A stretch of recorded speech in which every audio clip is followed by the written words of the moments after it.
अस्सलाम वालेकुम। अस्सलाम से उम्मीद करता हूँ फिट होंगे, बेहतरीन होंगे, अपनी लाइफ अच्छे से एंजॉय करेंगे। हम तीनों की तरह श्री कृष्ण और एपिसोड 2 है, पार्ट 4 है।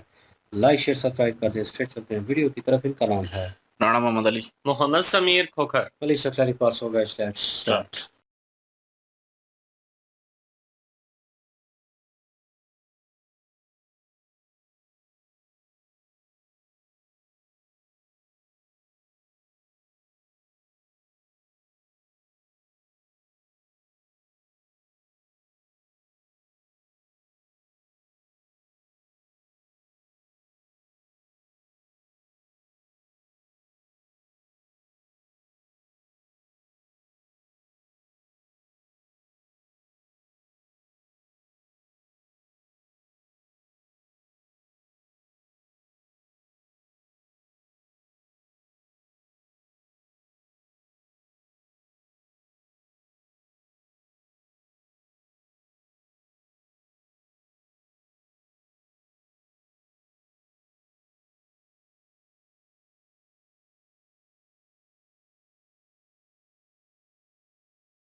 आयुष्मान भव। कुमार, आज तक ये हमारी थी, आज से तुम्हारी हो गई। अब इसकी सुख सुविधा तुम पर निर्भर है। वत्स, पत्नी पति का आधा अंग होती है। आपातकाल में अपने शरीर, अपने प्राणों से भी पहले पत्नी की रक्षा करना पुरुष का धर्म है। जिस प्रकार धरती अपने समस्त बालकों का बोझ उठाकर चलती है, उसी प्रकार पतिव्रता नारी भी अपने पति के कुल की मर्यादा को अपने कंधों पर लेकर चलती है। सो जिस प्रकार मनुष्य धरती को पूजता है, उसी प्रकार मनुष्य के लिए पत्नी भी पूज्य होती है।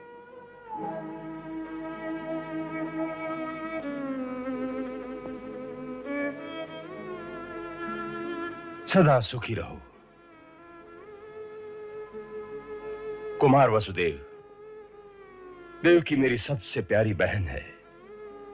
मुझे केवल इतना विश्वास दिलाओ कि तुम्हारे घर में उसे कोई दुख नहीं पहुंचेगा। बड़े भैया, दुख और सुख तो मनुष्य को अपने कर्मों से मिलता है, परंतु मैं आपको यह वचन दे सकता हूं कि मेरे कारण देवी देवकी को कभी कोई कष्ट नहीं होगा।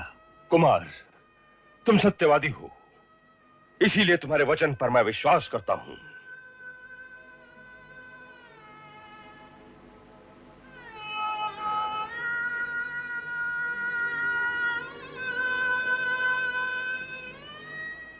चलो देवकी, आज मैं तुम्हारा सारथी बनता हूं। तुम्हारा रथ चलाकर तुम्हें कुमार के महल तक छोड़ आता हूं। चलो बहन।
कंस,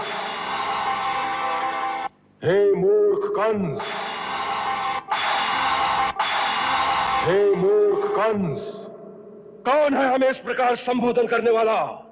कौन है जिसे अपने प्राणों का मोह नहीं रहा? सामने आ जाए। हे परम मूर्ख कंस, ये क्रोध करने का समय नहीं, खेद प्रकट करने का समय है।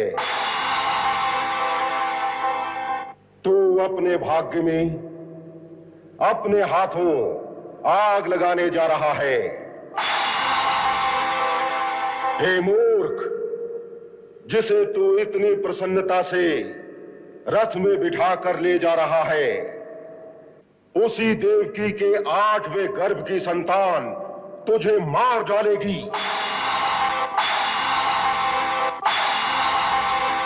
इसका 8वां गर्भ तेरा काल होगा, तेरा काल होगा, तुझे मार डालेगा। तेरा काल होगा, तुझे मार डालेगा। तेरा काल होगा।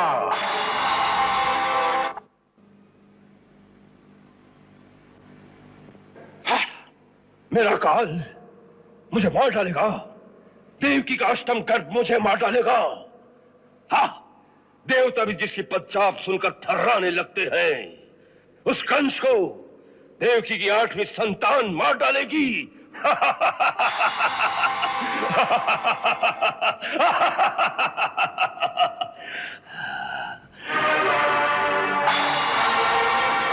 मैं अपने मृत्यु के मूल कारण को ही ध्वस्त कर दूंगा। न रहेगी देवकी, न होगी उसकी 8वीं संतान।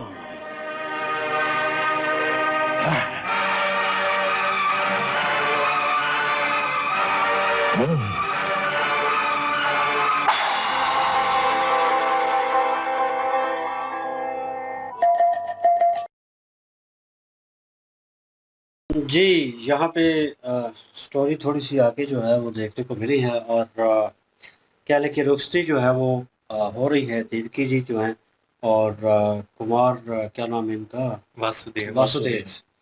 तो सॉरी अबाउट दैट, थोड़ा नाम जो है भूल जाते हैं। तो कुमार वासुदेव जो हैं और देवकी जो हैं वो फाइनली जो है वो उनको लेके जा रहे हैं देवकी को रुखसती के लिए।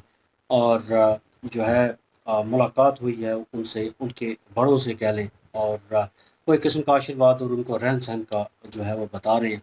और पति को उनकी जो कर्तव्य बनता है वो उनको उनके बारे में बता रहे हैं कि आपका कर्तव्य क्या है अपनी पत्नी को लेकर और ज़िंदगी कैसे गुजारनी है। मामा कंस के सामने हुए हैं।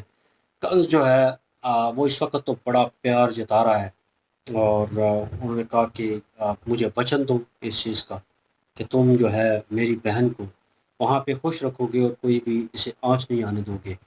तो उन्होंने वचन दे दिया। उन्होंने कहा सुख दुख तो साथ ही चलते हैं ज़िंदगी के, फिर भी मतलब एक उन्होंने सजेशन भी दिया अपनी तरफ से कि सुख दुख तो आएंगे। मैं ये नहीं कह सकता हमेशा इसको खुश रखूं, तो दुख तकलीफ़ें तो ज़िंदगी में आएंगी। और उनका यही मतलब था कि मिलकर सामना करेंगे और मैं कोशिश करूंगा इसे खुश रखने की। और कंस जो है वो इस चीज़ के ऊपर एग्री कर गया। उसने कहा कि ठीक है, मैं तुम पे बिलीव करता हूँ इस चीज़ को लेकर। और फाइनली जो है उन्होंने कहा कि आज सारथी जो है वो मैं बनूंगा तुम्हारा बहन। आज मैं तुम्हें जो है वो तुम्हारे राज्य तक, महल तक, तुम्हें जो है घर तक पहुंचाता हूँ। तो फाइनली उन्होंने रथ में बैठ गए और उनका सारथी बने हैं।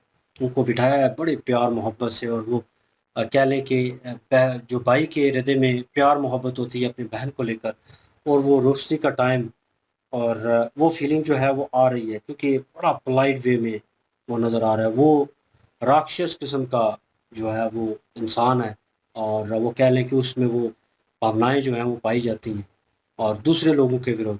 लेकिन यहाँ पे बड़ा पोलाइट वे में वो चीज़ें जो है वो नज़र आ रही है अपने बहन को लेकर। और वो लेके जा रहे थे। अब जो है वहाँ पे जाते हुए जो है बादल गरजने लगे, मौसम ख़राब हो गया, वातावरण जो है एकदम से चेंज हो गया। लेकिन बादल नहीं थे, उसके बिना जो है वो बिजली जो है वो चमक रही थी। मामा कंस जो है वो भी घबरा गया इस सिचुएशन को देखकर कि बादल नहीं हो और बारिश जो है वो कह लें कि वो गरज रही है और ये बिजली कहाँ से पड़ रही है और ये क्या होने वाला है। आकाशवाणी थी और वो उसे फाइनली जो है वो सुनाई दी कि बेवकूफ़ हो, मूर्ख हो तुम, और मोर कंज। तो स्ट्रेट अवे जो है उसे मुहातब किया गया और उसे बताया गया कि जो तुम कर रहे हो, जो तुम बड़े प्यार से इन्हें ले जा रहे हो, तुम अपनी तकदीर जो है अपने हाथों से तबाह कर रहे हो, अपनी आखरत का सामान कर रहे हो, और मतलब अपने पाँव के ऊपर खुद को लाड़ी मारना तुम वो करने जा रहे हो। तो वो घबरा गया इस चीज़ को सुनकर कि ये क्या हो रहा है। वहाँ पे देवकी और कुमार जो हैं, वासुदेव, वो भी सुन रहे थे इस सिचुएशन को, और बाकी जो उनके साथ कह लें कि उनकी फौज थी घोड़ों के ऊपर, वो भी घबराए हुए थे कि कोई बिजली कड़क रही है और सिचुएशन इस तरह की है। ऊपर से आकाशवाणी जिस तरह की हो रही थी, फाइनली उन्हें जो है वो मैसेज दे दिया गया कि इनकी 8वीं संतान जो है, हमने स्टोरी तो सुनी हुई है, और कि 8वीं संतान जो है वो होगी और इनका वध होगा, और श्री कृष्ण जी जो है वो 8वीं संतान के रूप में वो जन्म लेंगे। तो वो उनकी आकाशवाणी जो है एक किस्म की उनको सुनने को मिली कि तुम्हारी मृत्यु होगी उसी के थ्रू, और वो बच्चा जो है वो 8वां बच्चा जो है उनकी गोद से पैदा होगा, और जिसे तुम बड़े प्यार मोहब्बत से लेके जा रहे हो वही इसका कारण बनेगा। अब यहाँ पे चेंज अप देखने को मिला, और एक क्या लें कि एकदम से जिसे कहते हैं ना शॉकिंग किस्म का चेंज अप। कंस जो है वो असली कंस जो था, जो कुछ देर पहले पोलाइट वे में नज़र आ रहा था, प्यार मोहब्बत दिखा रहा था, उसकी असलियत नज़र आई और वो अपने आप में आ गया जो वो असल था। और उसने कहा मैं क्यों ना हंसा और कहा कि मुझे देव नहीं मार सके। उन्होंने कोशिश की, और मतलब देव की इसकी संतान आएगी और मैं वो कार्य ही ख़त्म कर दूंगा। कारण जो है मतलब ये ना होगी तो संतान इनकी पैदा नहीं होगी। तो मतलब वो इनके ऊपर ही कुछ देर पहले जो प्यार मोहब्बत जता रहे थे, दूसरों को बोल रहे थे, मतलब कुमार कुमार जी को बोल रहे थे, उनको कह रहे थे कि आप ख्याल ना रखा आपने तो या रखेंगे, आप कोशिश करें, मतलब उनको पुश कर रहे थे इस चीज़ को। और यहाँ पे खुद जो है उन्होंने तलवार जो है उठा दी उनके ऊपर, और जो वासुदेव है कुमार, उन्होंने रोक लिया, और देखते हैं आगे क्या सिचुएशन होती है। बिल्कुल जी। कंस जो है वो तब तक तो देवकी उनकी जो बहन है उनसे बड़ा प्यार करता था, और कंस के तो वहमो गुमान में भी नहीं था कि आने वाले टाइम में क्या होने वाला है। लेकिन कंस ने सोचा कि चले आखिरी टाइम है तो इनको अलविदा करके आती हैं। कंस इतना प्यार करता था जो देवकी हैं उनसे कि अपने रथ पर उनको खुद अलविदा करने जा रहा था और वासुदेव जो हैं उनके महल तक छोड़ने जा रहा था।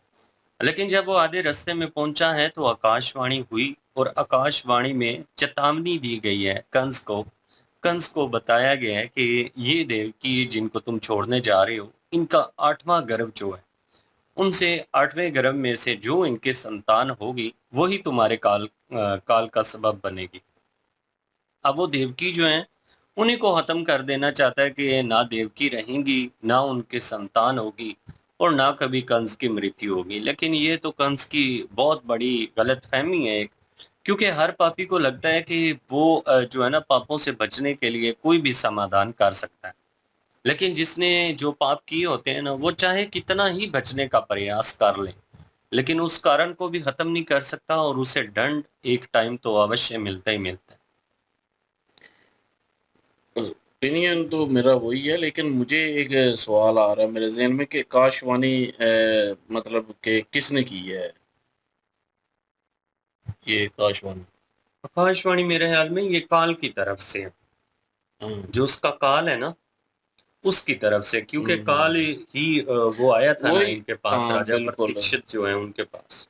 हाँ वही ना, मैं वही सोच रहा हम्म। था कि क्योंकि देवता अगर कोई हो या कोई और हो जिसने मतलब आकाशवाणी करनी है, तो वो इस तरह तो नहीं करेगा ना कि मतलब कि जी अपना तुम बेवकूफ हो। मतलब कि जाहिर है उनको तो पता है सामने अगर आते हैं ना। आकाशवाणी अगर करनी है तो फिर ये तो उन पे अभी उनको मार डालेगा, तो देवकी और वासुदेव जी को।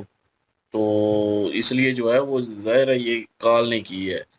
तो बिल्कुल जी। और ये मेरे जहन में एक ना क्वेश्चन आ रहा था कि आकाशवाणी की किसने होगी असल में। अगर आप लोगों को पता है तो आप कमेंट सेक्शन में जो है क्लियर कर सकते हैं। बिल्कुल जी, और कमेंट सेक्शन भी ओपन आप करिए, इनकी वीडियो की लिंक भी डिस्क्रिप्शन में मौजूद होगी, प्लीज़ इनके थ्रू हमें भी सपोर्ट कर दीजिएगा। इंशाल्लाह मिलते हैं नेक्स्ट वीडियो में। ख्याल रखिएगा, दुआ में याद रखिएगा, तब तक के लिए अल्लाह अल्लाह हाफिज, हाफिज, पीस। पीस।